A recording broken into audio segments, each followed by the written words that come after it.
Mom, it's just old junk. We'll burn it all in the yard, my son said. But inside those boxes were personal letters from U.S. presidents, worth over $20 million. I've lived in this house for more than 40 years, and every wall still knows my footsteps. The floors creak where they always have. The kitchen smells faintly of cinnamon no matter how long it's been since I baked. And in the back storeroom sit the boxes, dozens of them stacked high, dusty, sagging a little at the corners.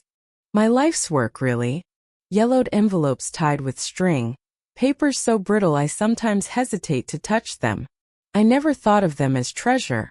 Only fragments of the past, pieces of history that happened to pass through my careful hands. That morning the windows rattled with the first chill of October, and I was putting on water for tea when I heard the car doors slam outside. My son David strode up the walk first, tall and hurried as always. Behind him came his wife, Julia, balancing a grocery bag against her hip. Their voices carried before they reached the door. Something sharp in his, something falsely sweet in hers.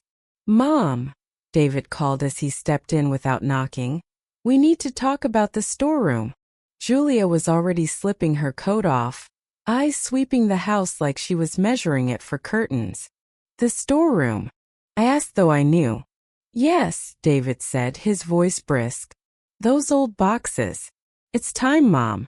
You can't keep piling junk forever. We'll help you clear it all today." Julia chimed in. "It'll be such a relief, really. More space for you, less clutter.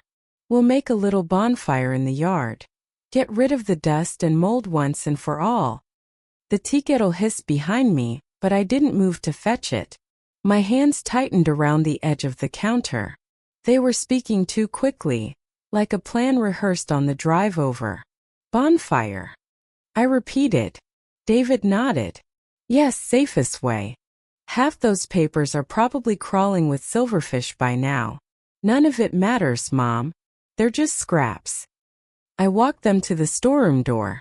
The air in there always smelled of old paper, dry, faintly sweet, a scent that carried me back to the years I spent bent over archive tables in libraries, cataloging the words of men who had long since turned to dust.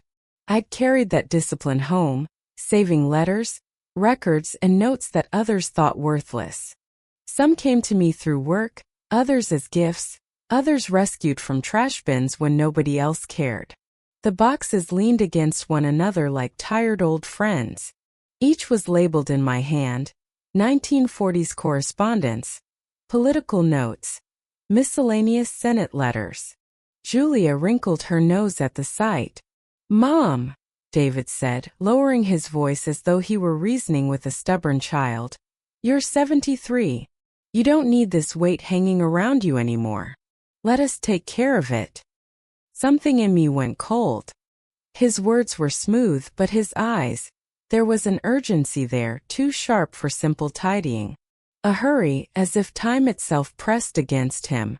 "I'll decide what stays and what goes," I told him. My voice surprised me, it came out steadier than I felt. David exchanged a look with Julia. She lifted her shoulders in that little shrug of hers, the kind that says, "Let her think she's in charge." Then she plastered on a smile. Of course," Julia said. "But maybe just today we start with a few of the boxes at the bottom. Get the worst of it out. We'll bring them to the yard, make a little fire. You can keep anything you want, but the rest." Her eyes glittered. I turned away from them, reaching for one of the smaller boxes myself. It was heavier than I remembered, the twine biting into my palms. I set it on the dining table and brushed the lid open. Inside lay a neat stack of envelopes, cream turned yellow, ink faded to soft gray. The top letter was addressed in a bold, slanted hand I knew well from my years at the archive. My breath caught. Not junk. Never junk. I slid the letter back into the box, closed the lid firmly, and tied the twine again. When I looked up, David was watching me too closely, his jaw tight, a faint impatience ticking at his temple. "You'll see, Mom," he said. "This will be for the best." We'll start this afternoon. The kettle had gone silent by then, boiled dry. I left them in the hallway and walked back to the kitchen to set it right. My hands trembled only a little as I refilled it, but the chill in my chest stayed. My son was in a hurry to be rid of something he hadn't even bothered to look at. And for the first time I wondered why. The house settles into silence differently when others are in it.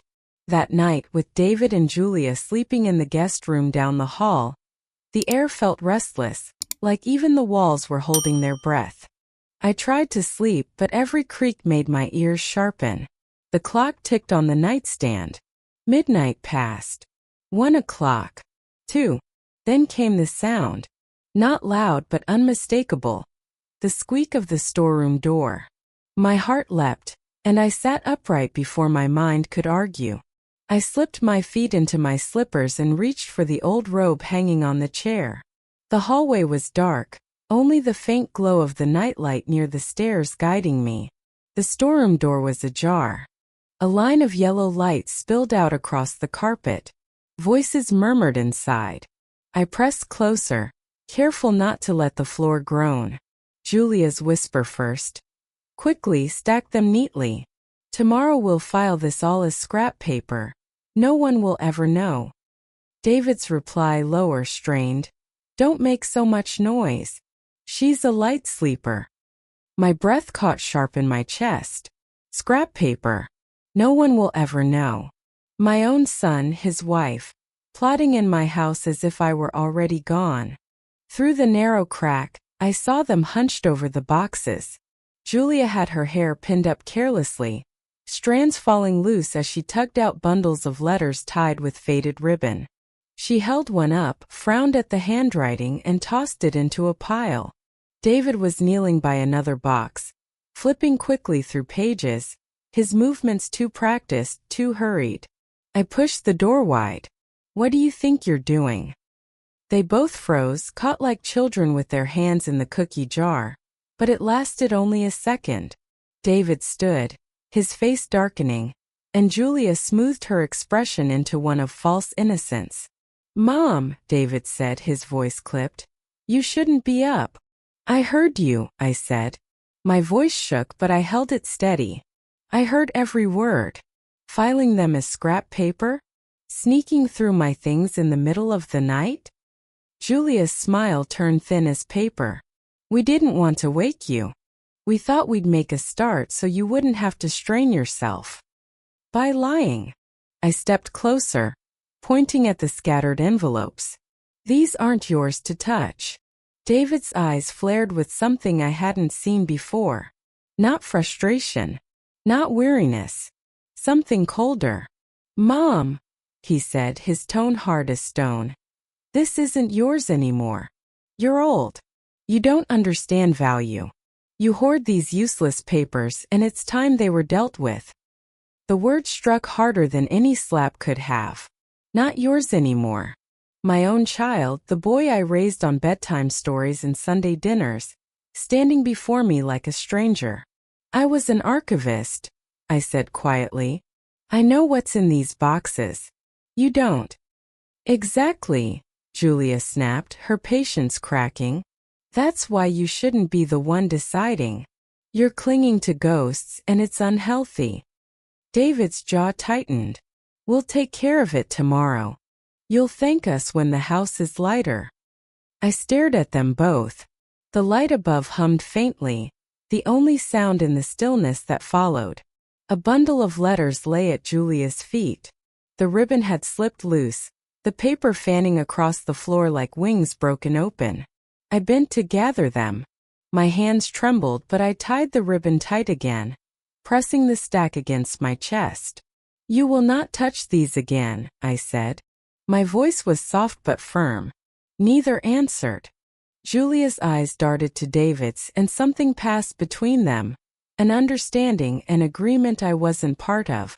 I carried the bundle out of the room, past their silence, past the coldness that had crept into my own home. At my bedroom door I turned, looking back at them.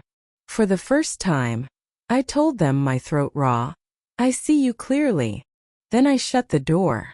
The letters lay on my lap as I sat on the edge of my bed. The ink smelled faintly of dust and age, but it felt alive in my hands, alive in a way my family no longer did. My heart ached with something heavier than betrayal. It was the knowledge that I had lost them long before tonight, that I had been blind to it, hoping, wishing, clinging. Now the truth stood sharp and unyielding. My family was plotting against me, and I was alone. The morning after that dreadful night, the house felt brittle, like one strong gust might splinter it in two. David and Julia were strangely cheerful at breakfast, chattering about errands as though nothing had happened. I sat with my tea, the letters I had rescued tucked safely under the cushion of the chair. My son's eyes flickered toward me once or twice, but he didn't speak. By late morning I heard the crunch of tires on the gravel drive. When I peeked through the lace curtains, my heart eased a little. It was Henry Caldwell, an old friend from my archivist days. He had the same stooped shoulders and tweed jacket he always wore, his thinning hair blowing wild in the autumn wind. Henry taught history at the university for nearly 50 years and still dropped by once or twice a season, usually bringing a jar of his wife's jam or a book he thought I'd enjoy. "Henry," I said when I opened the door. "What a surprise. Thought I'd check in," he said warmly, handing me a jar of strawberry preserves. "And I've been meaning to ask if you still had that correspondence collection you mentioned years ago. My students." He stopped suddenly, noticing the tension in the room. David stood behind me, arms crossed. Julia hovered at the dining table, her smile frozen. "It's not a good time," David said flatly. Henry raised an eyebrow. "I'll be quick. Just wanted to say hello." I ushered him in despite the frost in my son's voice. We settled in the parlor, the preserves still cool in my lap. On the side table sat the bundle of letters I'd clutched all night, the ribbon slightly frayed. Henry reached for the top one casually, but as his eyes fell on the signature at the bottom, his face drained of color. "My God," he whispered. "Do you realize what this is?" I frowned. "It's just another old note. They've all blurred together over the years." "No," Henry said, his hands trembling as he held the page closer. "This is a personal letter from Franklin D. Roosevelt himself, addressed to Senator Ashcroft in 37. Do you have any idea how rare this is?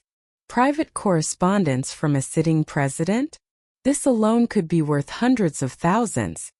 The room seemed to tilt. I stared at Henry, the words barely sinking in. Money had never been the point.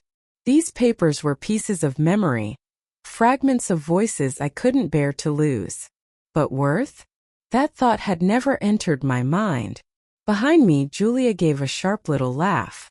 "Hundreds of thousands? For that old scrap?" Henry shot her a look. "Not scrap, madam. History. Priceless history.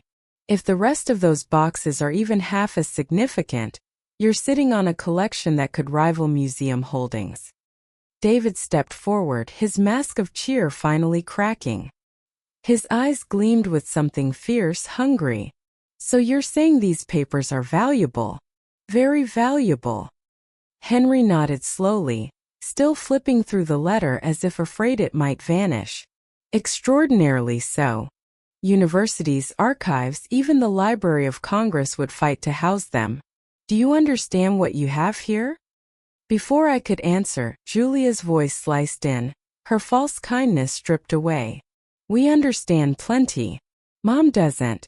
She's old, she never cared about value. But we do. And if these boxes are worth what you say, then we'll handle it from here." Henry looked at me, confusion clouding his eyes. "Handle it? What are they talking about?" I couldn't speak. My throat had closed tight. David leaned closer, lowering his voice to me, but the menace in it rang clear. "This isn't about you anymore, Mom. These letters are the family's future. If you try to keep them, you'll be hurting us. And we won't let that happen." Julia's hand slipped into his, her nails painted blood red.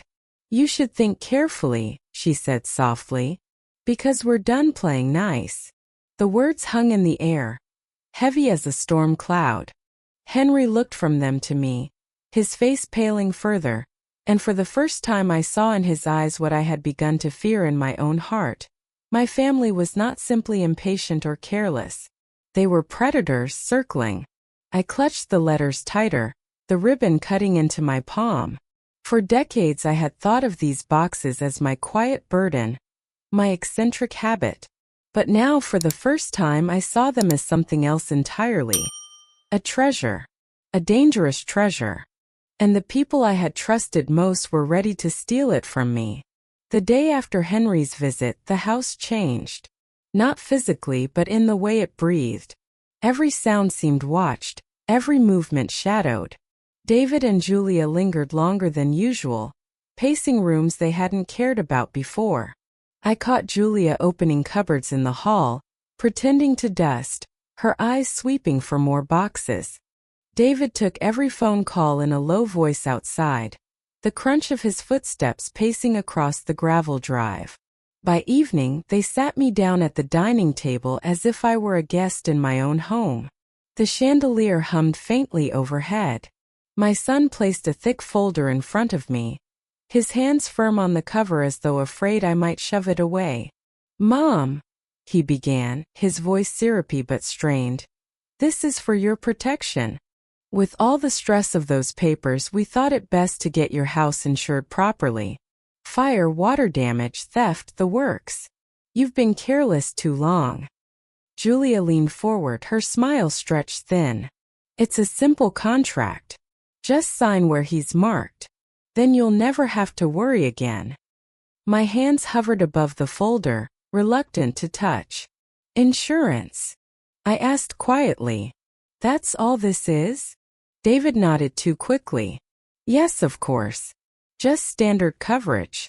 Trust me, I've looked into it." I untied the ribbon and opened the folder. The pages inside gleamed white, too crisp, too new. I had read more contracts in my life than either of them could guess. Long nights at the archive where every word mattered. My eyes scanned quickly, searching past the bold titles and the comforting phrases. And there, buried deep in the text, I saw it. Transfer of estate and associated holdings into the Reynolds Family Trust.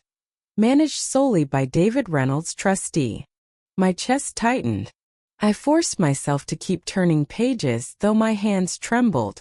Again and again the words surfaced: transfer, beneficiary, irrevocable. This wasn't insurance. It was theft printed clean on paper. I closed the folder carefully and pushed it back across the table. "No." David's face flushed crimson. "What do you mean, no?" "I mean I won't sign. This isn't insurance. This is a trap. My house, my estate, handed over to you without a word. Do you think I'm blind?" Julia's mask cracked first. Her voice snapped like a whip. "You're old, you don't understand half of it. We're trying to protect what you'll just waste or ruin." David slammed his palm flat against the table, the sound rattling the teacups. "We're not going to argue, Mom. You will sign. If you don't, we'll have no choice but to take the next step." I swallowed hard. "And what step is that?" His eyes locked on mine, cold and unflinching. "Then we'll have you declared incompetent. The court will see what we already know. You can't handle these responsibilities anymore. One way or another, this house and those papers will be secured for the family." The word struck like a stone through glass. Declared incompetent. Reduced to a shadow of myself in the eyes of the law. My life's work stripped from my hands. "You do that to your own mother?" I whispered. His jaw tightened. "If it means protecting the family's future, yes." Silence followed, thick and suffocating. Julia leaned back in her chair, her arms crossed, her eyes gleaming with satisfaction. David's breathing came heavy. His hands clenched into fists on the table. Slowly I stood. My knees ached but my back stayed straight. I gathered the bundle of letters I had kept near me since Henry's visit, holding them close to my chest. "You may think I'm weak," I said softly. But I've lived long enough to know the difference between family and thieves. And I know exactly which one I'm sitting across from now. Neither spoke. They only watched me as I carried the letters from the room, their silence sharper than any word. Upstairs, behind my locked bedroom door, I set the bundle on the dresser and pressed my palms against the cool wood. My reflection stared back at me from the mirror. White hair loose around my shoulders, lines deepened with age but eyes still clear. They thought I was blind, helpless. They thought they could trick me with papers and pretty words. But I had read their true signatures tonight, written not in ink but in their faces. And I knew this was no longer a family matter. This was war. That night I slept poorly, if at all. I kept waking to the rustle of leaves outside, to the settling of the house, to footsteps I wasn't sure were real. When the first gray of dawn touched the curtains, I rose, pulled on my cardigan, and moved quietly through the house. The storeroom door was closed, but the air carried a faint smokiness. My heart dropped into my stomach. By the time I reached the back porch, the truth was already roaring before me. Out in the yard, David and Julia had built a bonfire, tall, furious, spitting sparks into the morning sky. The grass around it was blackened, a ring of heat shimmering in the cool air. And in their hands, in their arms, in the wheelbarrow beside them, my boxes. My life. Julia was laughing as she tipped a stack into the flames. The dry papers caught instantly, the smoke curling up like old ghosts set free. David heaved another box, the twine snapping as it hit the fire, spilling letters that twisted and blackened before I could cry out. No! The word tore from my throat, raw and ragged. I stumbled down the porch steps, the dew soaking my slippers. Stop this, stop it right now. They barely turned. Julia tossed her hair back, her face lit orange by the fire. It's for your own good, Mom. Clearing out the clutter. Clutter. My chest burned hotter than the flames. I pushed past David's arm, ignoring his grip as he tried to stop me, and lunged toward the fire. The heat hit me like a wall, blistering my skin before I even touched the papers. Still, I thrust my hands in, seizing a bundle half consumed, the ribbon already aflame. The pain seared through me, but I clung tight. I dragged the stack free, stamping out the sparks with my slipper, my fingers blistering, my palms stinging with raw burns. Another bundle lay near the edge, and I dropped to my knees, clawing it from the fire before the wind carried it away. David shouted, his voice sharp with panic. Mom, you're going to kill yourself. I'd rather burn with them than see you destroy everything. I cried, my voice cracking. Julia darted forward, reaching for the rescued bundles. But I turned, clutching them to my chest, the smoke stinging my eyes.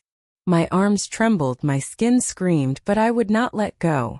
For one suspended moment, all three of us froze, the fire raging at our backs, the rescued papers pressed against my heart, their faces twisted with fury and disbelief.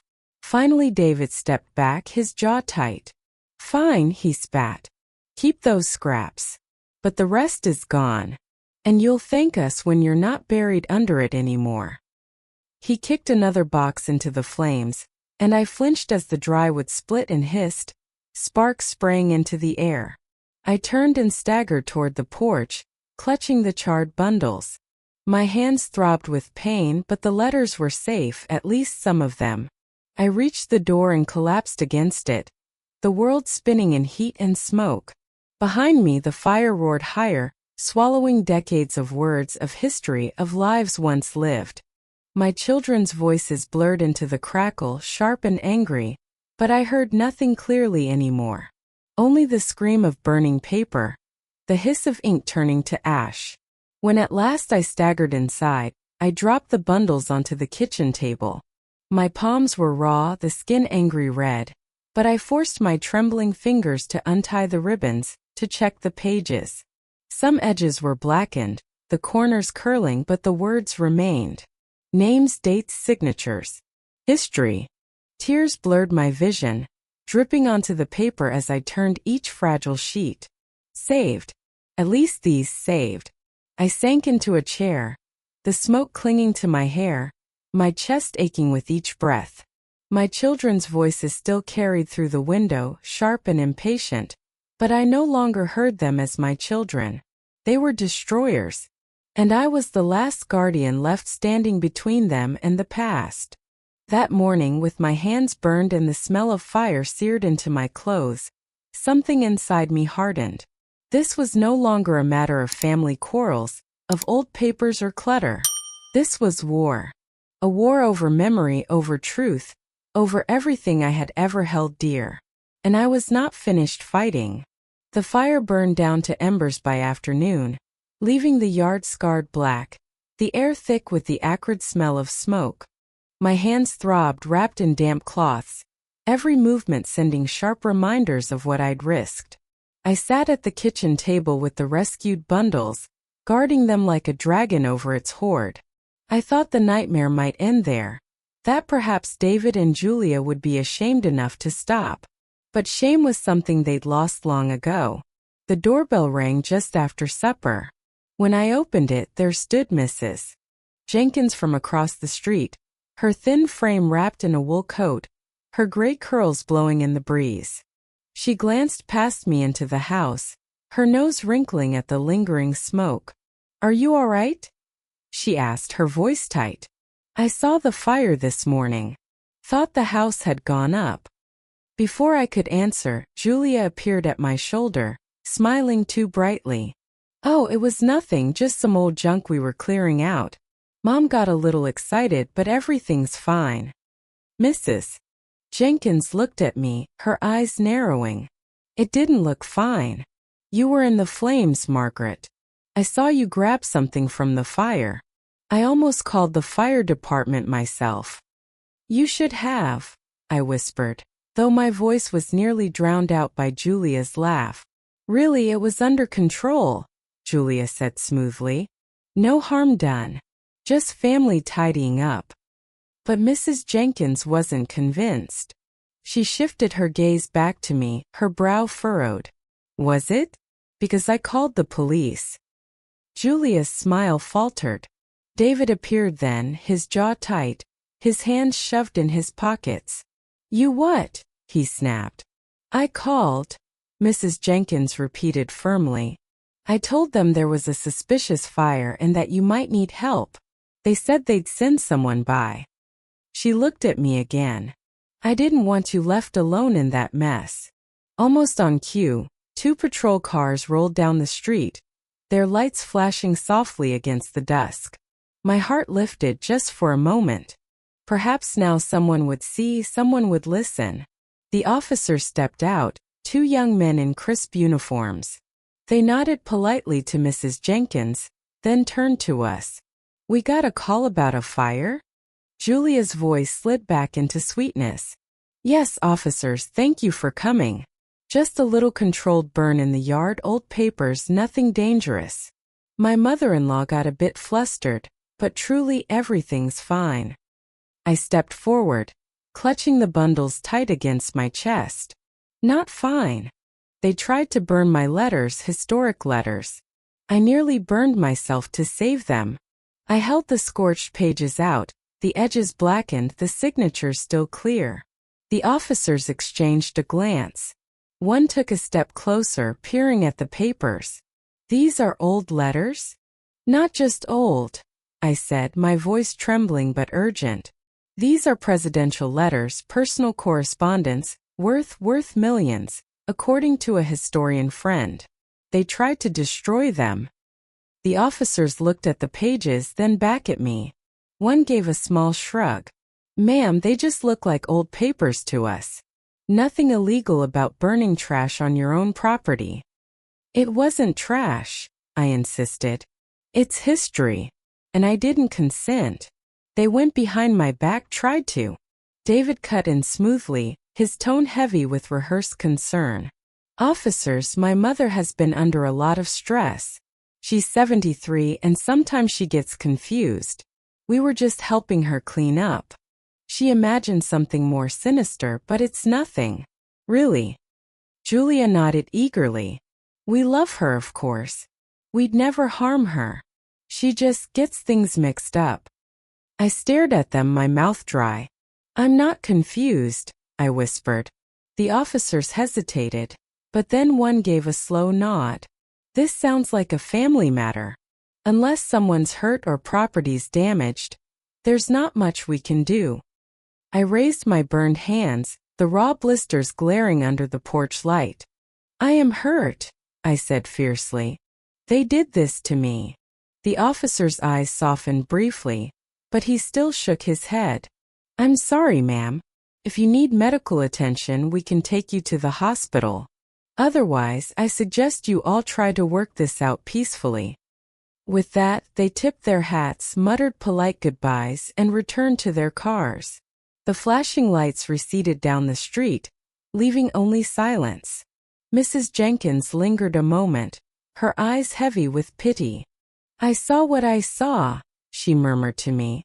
If you need me, I'll speak up. Then she crossed the street, her figure swallowed by the dark.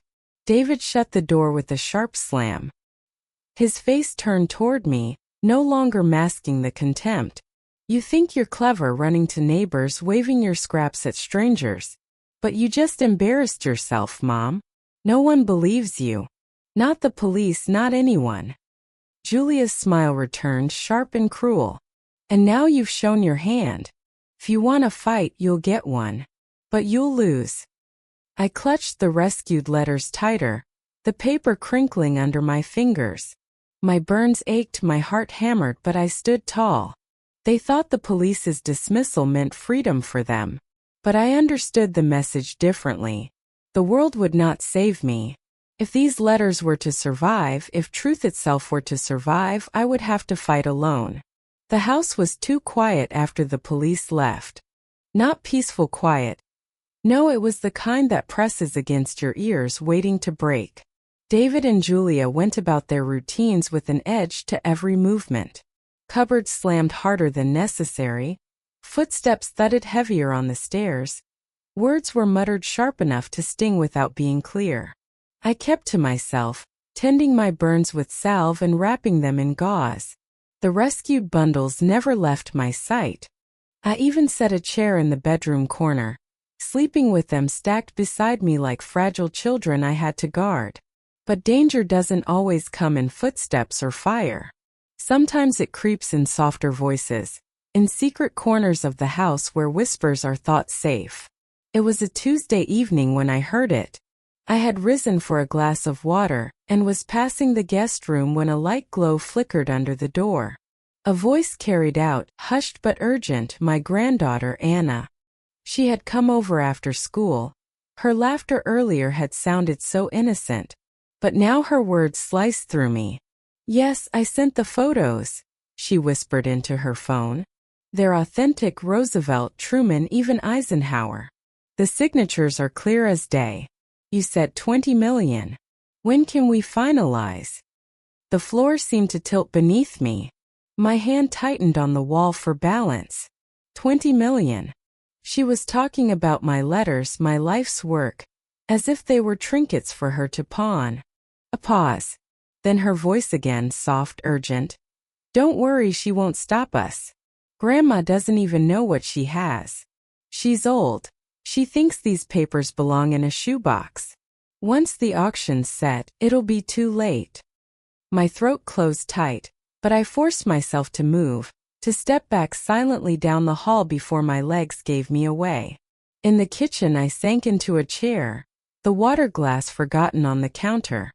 My own granddaughter, sweet Anna, who once begged me for stories about the presidents, who used to sit cross-legged on the rug as I showed her the careful loops of signatures, plotting against me. The betrayal cut deeper than David's rage or Julia's lies. This was the next generation, the one I thought might still care for truth, for history. But no, her voice had held no reverence, only greed. The front door opened minutes later. A blast of cool air as Anna slipped out with her backpack slung over her shoulder. She gave me a quick hug, too quick, her eyes avoiding mine. Bye, Grandma. Love you, she murmured. I nodded, unable to trust my voice. When the door closed, I sat there in the dim kitchen, the hum of the refrigerator filling the silence. The letters rested in their bundles on the table beside me, scorched but still alive. I traced one with my fingertip, my burned skin throbbing at the contact. 20 million. That number rang in my ears, ugly and loud. To me, these letters were pieces of the past, voices that deserved remembrance. To them, to my blood, they were nothing but currency. I thought of Henry's pale face when he first recognized Roosevelt's handwriting. The way his voice shook with awe, not greed. He had seen their true worth, not in dollars but in history. And now, in the very same house, my family was twisting that worth into something poisoned.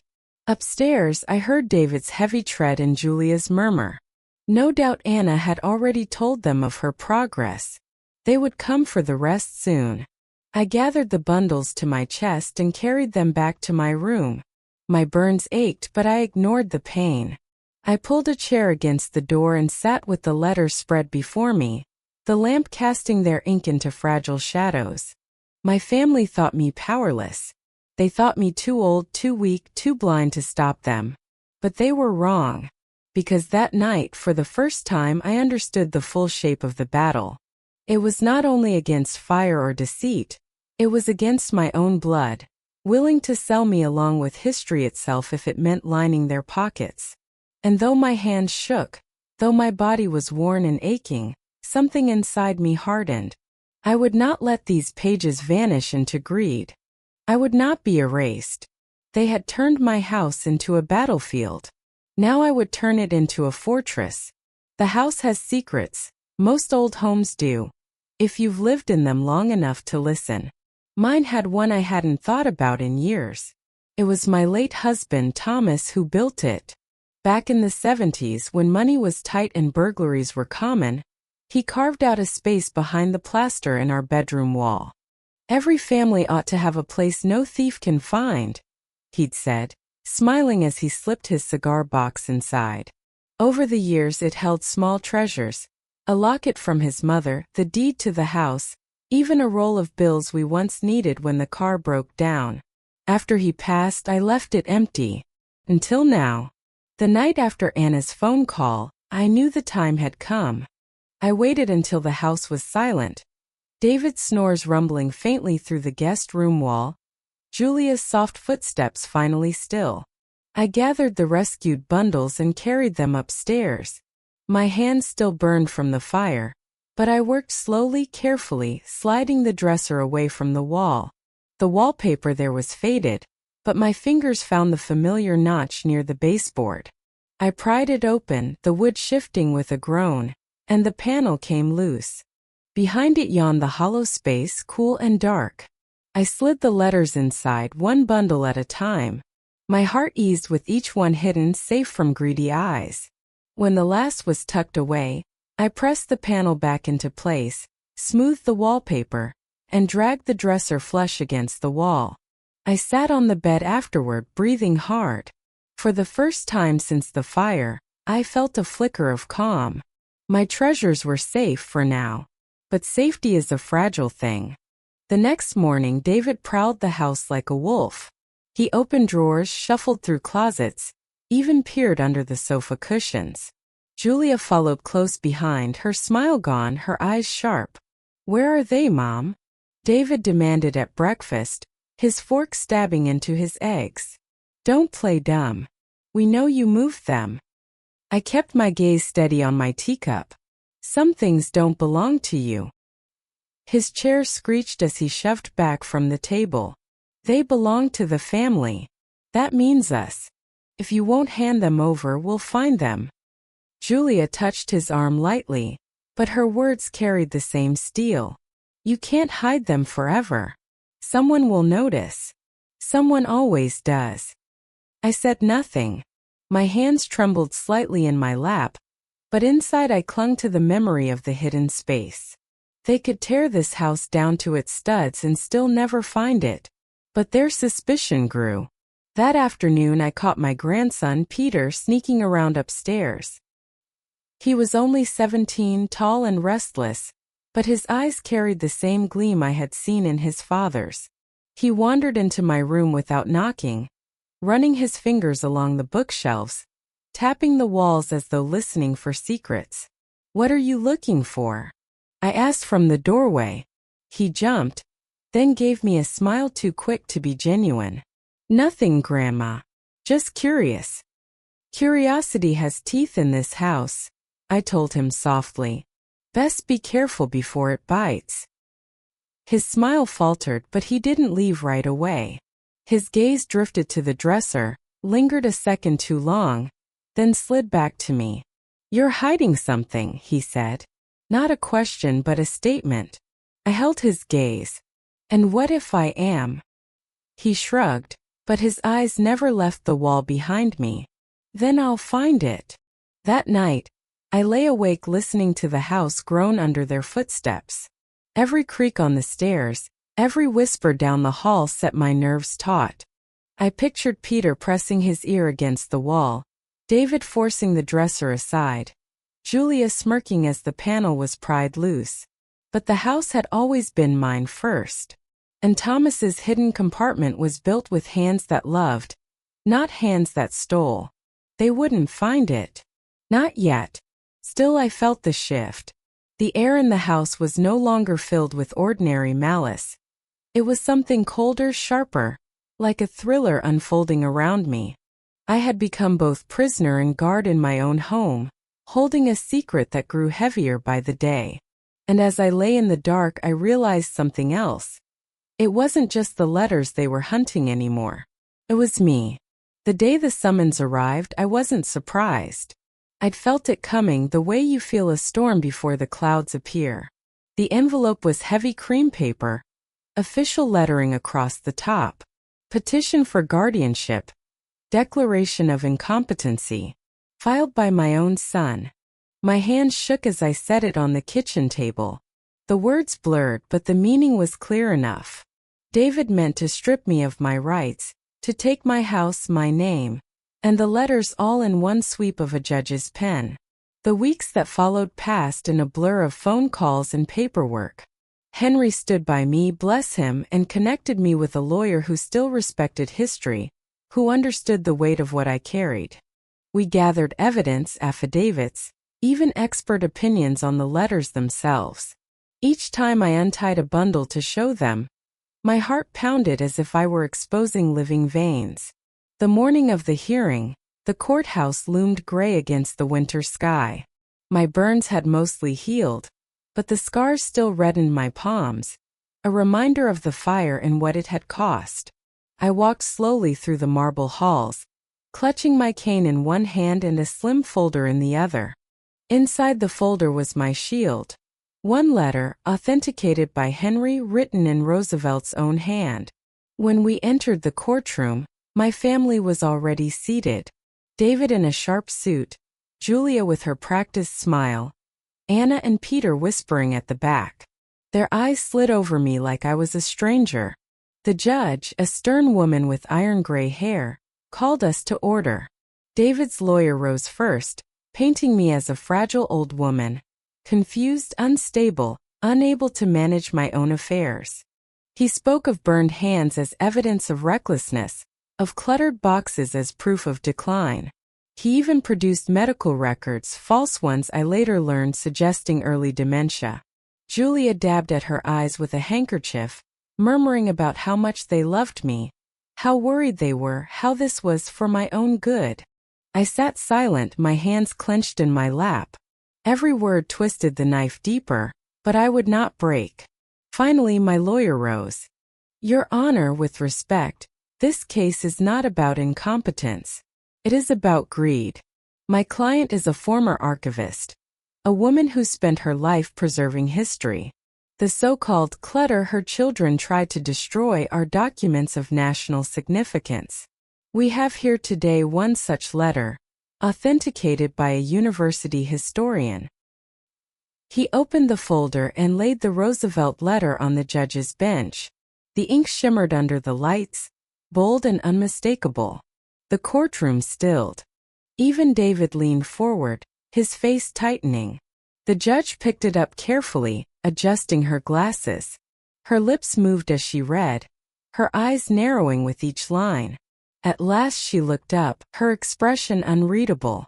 "This is no ordinary piece of paper," she said slowly. "This is history. And it is clear to this court that the petitioner," she glanced sharply at David, "does not grasp the true nature of what he sought to destroy." Julia paled, her hand tightening on David's arm. My lawyer spoke again. "Your Honor, the respondent's family tried to burn these letters. They filed false medical records to strip her of control. Is this the behavior of caretakers, or of opportunists?" The judge's gaze swept over my children, hard as steel. David shifted in his seat. Anna looked down, Peter scowled. I rose then, my knees trembling but my voice steady. "Your Honor," I said, "I may be old but I am not broken. I know the value of what I hold, not in money but in memory. My family sees dollars where I see history. If you take these from me, you take not just my rights but the past itself." The judge studied me for a long moment. Then she nodded once. "The petition is denied. Mrs. Reynolds retains full guardianship of her estate." A gasp rippled through the room. Julia's face crumpled, David's jaw clenched. Anna buried her face in her hands. But I didn't watch them. My eyes stayed on the letter, safe under the judge's hand. For the first time in months, I felt the air in my chest loosen. I had won. Not just for myself, but for the voices inked into those fragile pages. Yet as I left the courtroom, cane tapping on the marble, I knew this war was not over. They had lost today, but their hunger had not dimmed. And neither had my resolve. After the trial, the house felt different. Not safer, no, my children's silence was too sharp for that. But steadier, like a storm had passed and left the air clear. The letters remained hidden in Thomas's secret compartment, their presence a quiet heartbeat behind the wall. But I knew I couldn't guard them forever. My body was slowing, my hands still ached from the burns, and every step reminded me that time was winning its own war.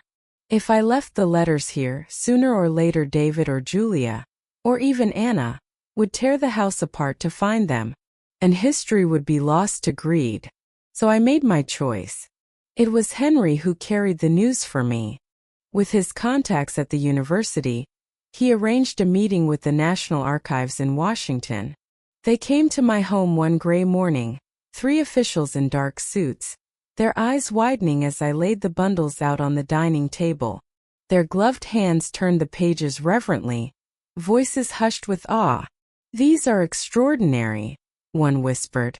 "A private collection like this, presidential letters, senators' correspondence. It's a treasure trove." I nodded, my throat tight. "They've been waiting long enough. It's time they belonged to the nation." The officials looked at me, puzzled. "Are you certain? This could bring you millions at auction."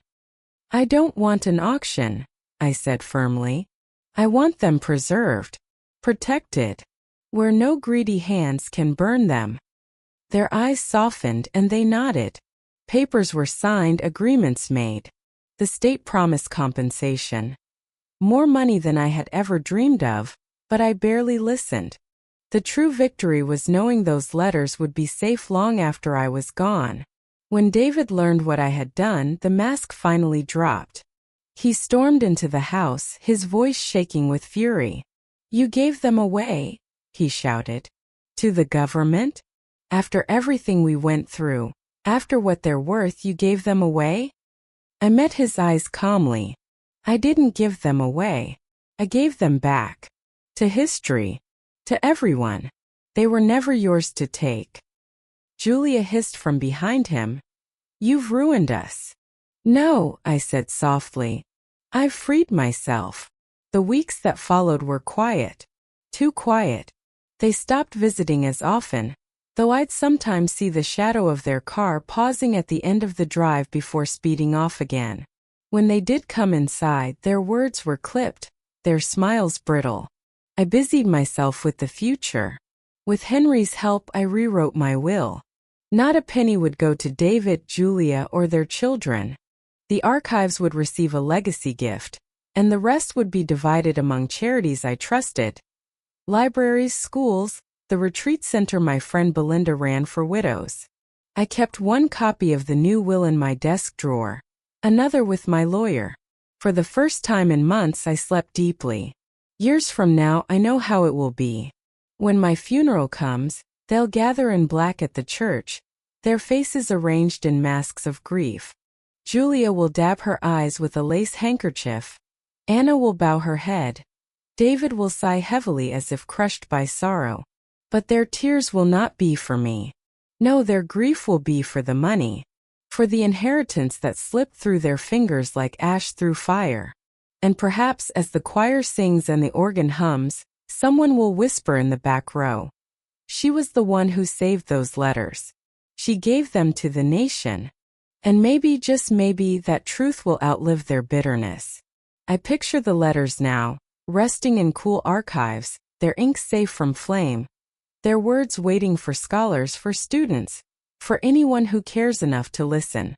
Roosevelt's hand, Truman's notes, Eisenhower's scrawls, all of them alive, whispering across time. And I, Margaret Reynolds, 73 years old, grandmother and archivist, will have done what I was meant to do all along: preserve memory, no matter the cost. As I sit here at my old wooden table, the afternoon light spilling across the floor, I feel Thomas's presence beside me. He would have been proud. He always believed history belonged to everyone, not just to those with money or power. The fire, the betrayal, the lies, none of it matters now. What matters is that I held my ground. What matters is that the voices of the past were not silenced. And that, my dear, is my final word. My dears, if in this story you saw yourselves, be sure to write about it in the comments. I would be very interested to read it. Thank you.